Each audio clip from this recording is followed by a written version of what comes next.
SCP-372, AKA Peripheral Jumper. Object Class Euclid. Special Containment Procedures. SCP-372 is to be contained in a cell 5 meters by 4 meters by 2 meters, lined with reinforced plexiglass. Embedded into each of the 4 walls of the cell will be one infrared motion detector. Feeding will take place once every 2 weeks, to consist of 1 kilogram of red meat and uncooked vegetables. To be deposited in its cell via chute. All guards working near SCP-372's cell must wear helmets with cameras mounted in the forehead, with live feeds to the nearest guard station. In the event of a containment breach, an alert will be sounded that all personnel should watch for any brief flickering movements in the corner of their eyes, and to report immediately if one is sighted.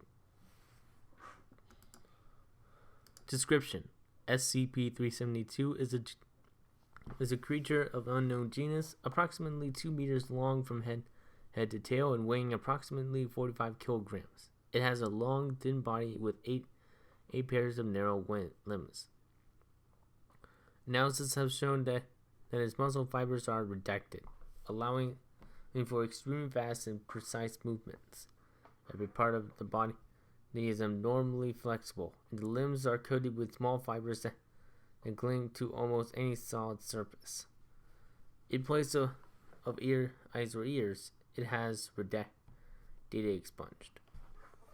This sensory organ is capable of not only of echolocation, but also detecting energy transfers, such as electrical impulses in the brain of nearby beings. SCP-372 has learned to time its movements to those pulses, predicting the movements of any being around it. He uses this technique to hide, either by hiding behind the head of a person looking for it, or by hiding in their scotomas, blind spots, and saccades, clipping during eye movement.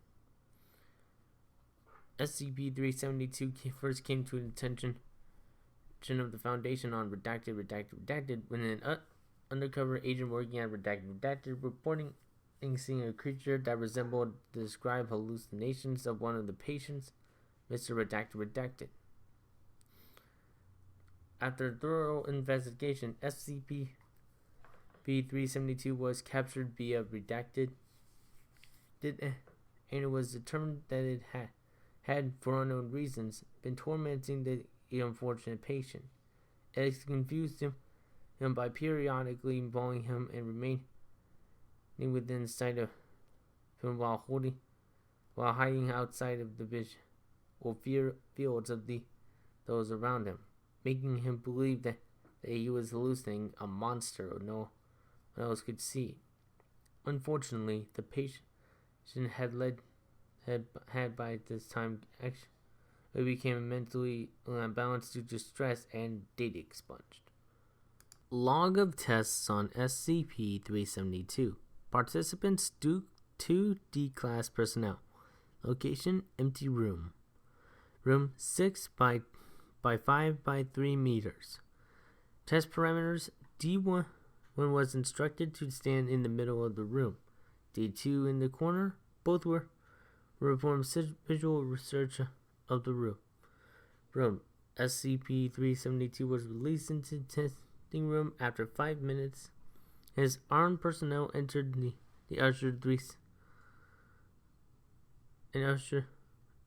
SCP-372 back into its holding cell, and D1 and D2 were debriefed.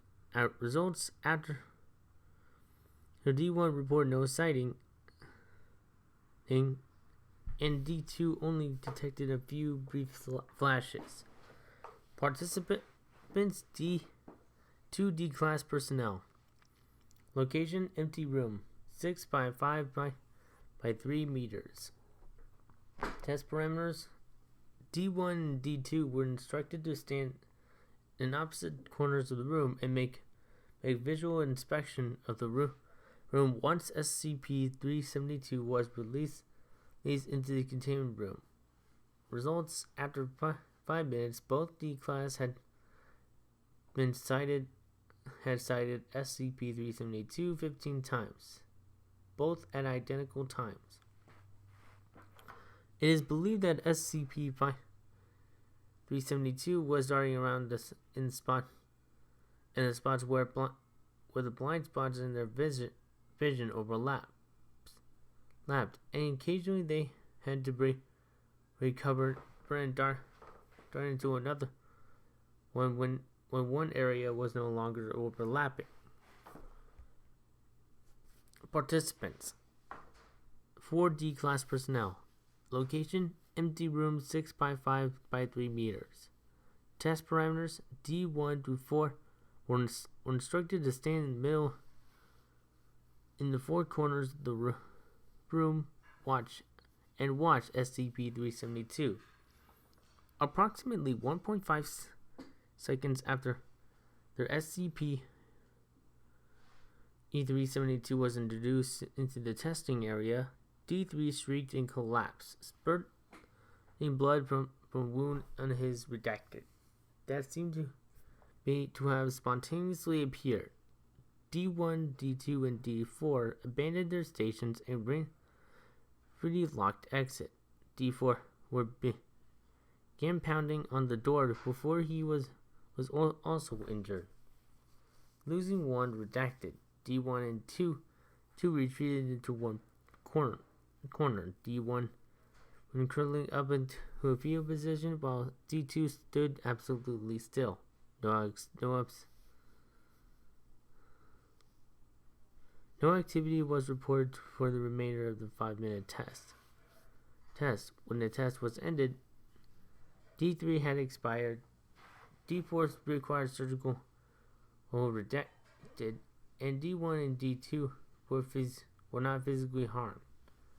None of the surviving test subjects reported seeing SCP-372 at any time. Notes: aside from what it did to that mental patient, this is the first time it's actively harmed a person. D3 didn't really have time to do anything that pissed it off either. Did it just get hungry? Redacted. Anyone pranking nervous personnel by pretending to see SCP-372 in front of them will be severely reprimanded. 05 redacted.